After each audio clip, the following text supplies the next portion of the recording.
Capítulo 20, Deus seja louvado, chegamos ao capítulo de número 20, toda honra, glória e louvor ao nome do Senhor nosso Deus. Vamos então meditar na palavra do Senhor Jesus?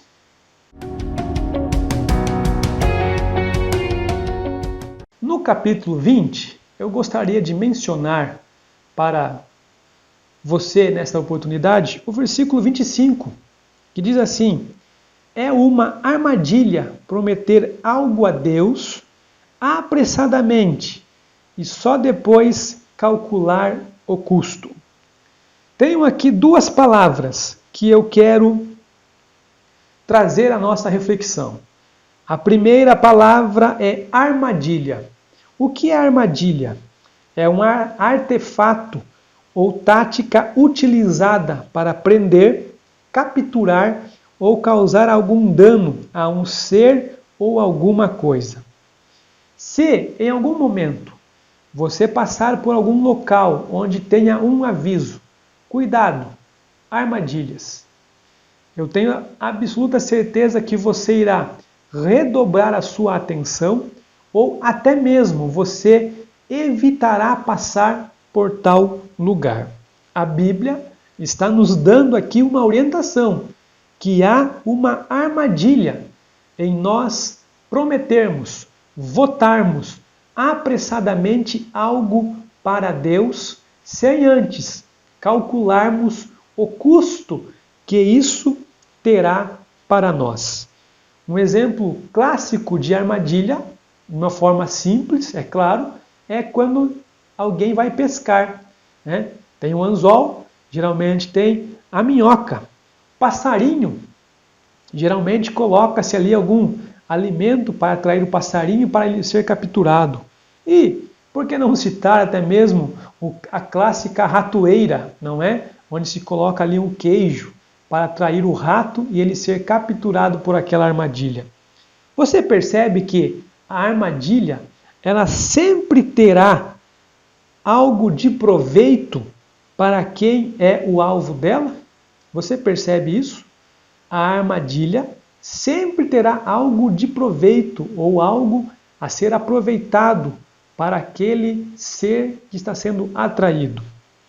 A segunda palavra que eu quero compartilhar convosco é prometer, que significa afirmar verbalmente ou por escrito que se há de fazer, dar ou dizer alguma coisa. Nós temos um exemplo clássico na Bíblia Sagrada, que está em Juízes, capítulo 11, a partir do versículo 30. Recomendo que você faça a leitura para um maior entendimento do nosso contexto. Jefté, ele é escolhido por Deus para libertar o povo de Israel da opressão dos amonitas. Ao sair para a guerra, Jefté promete que, se Deus der a vitória a ele e ao povo de Israel, aquilo que saísse na porta de sua casa, quando ele voltasse da guerra, ele ofereceria em holocausto. A Bíblia vai relatar que quando Jefté volta vitorioso da batalha, quem sai da porta de sua casa é a sua filha, a sua única filha. Mas Jefté já havia feito o seu voto, já havia prometido algo para Deus sem avaliar o custo que isso teria para ele. Qual a disposição de Jefté em pagar o voto, tendo mesmo um custo tão caro? A sua única filha. Quando nós votamos, nós devemos estar disposto a pagar o nosso voto. Você percebeu que há uma relação com a primeira e a segunda palavra? A armadilha e o voto. Eu quero muito alguma coisa, eu faço um voto, eu faço uma promessa para Deus. Geralmente é assim. Quando nós desejamos algo, nós fazemos um voto, nós prometemos algo para Deus no intuito de conseguir tal coisa, de conseguir aquilo que nós almejamos. Devemos entender que O voto deve ser pago após alcançarmos o que se deseja. Voto que é pago antes não é voto. Voto, pela Bíblia, ele é pago depois que a bênção chega. Isso fica claro em Jacó, no voto que Jacó fez para o Senhor. Gênesis 28, Gênesis 28, versículo 20 ao 22. Também fica claro com a história de Ana, quando ela vota ao Senhor o seu filho. Primeiro livro de Samuel, capítulo 1 e o versículo 11. Dentro desse contexto de voto, eu te pergunto, teremos a mesma disposição em pagar o voto quando estivermos com a bênção na mão, de quando estávamos querendo a bênção? Jefté fez um voto. Jefté votou, prometeu. Ana e Samuel votaram, prometeram algo para Deus. E nós? Quando votamos, nós cumprimos? Quando prometemos algo para Deus, nós temos a mesma disposição em cumprir quando nós prometemos? A Bíblia nos dá uma orientação muito valiosa. Em Eclesiastes, capítulo 5, versículos 4 e 5.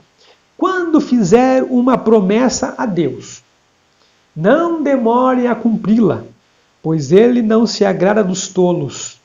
Cumpra todas as promessas que fizer. É melhor não dizer nada que fazer uma promessa e não cumprir. Você deseja fazer um voto, uma promessa para Deus? Analise se conseguirá cumprir o que prometeu e assim prossiga. Não se deixe ser levado pela emoção e atraído para uma armadilha que lhe trará graves feridas. Vote, prometa algo ao Senhor, mas prometa consciente que você deverá cumprir. Finalizando, não existe nenhuma obrigação de fazer um voto diante de Deus, mas existe uma pesada obrigação de pagar todos os votos que você fizer. Que Deus nos dê entendimento, nos dê sabedoria nesta época de ano que estamos vivendo, em que muitos votos serão feitos, mas será que serão cumpridos? Vamos meditar na palavra do Senhor e tenho certeza que o Espírito Santo de Deus nos esclarecerá. Que Deus te abençoe em nome do Senhor Jesus. E se votar, cumpra.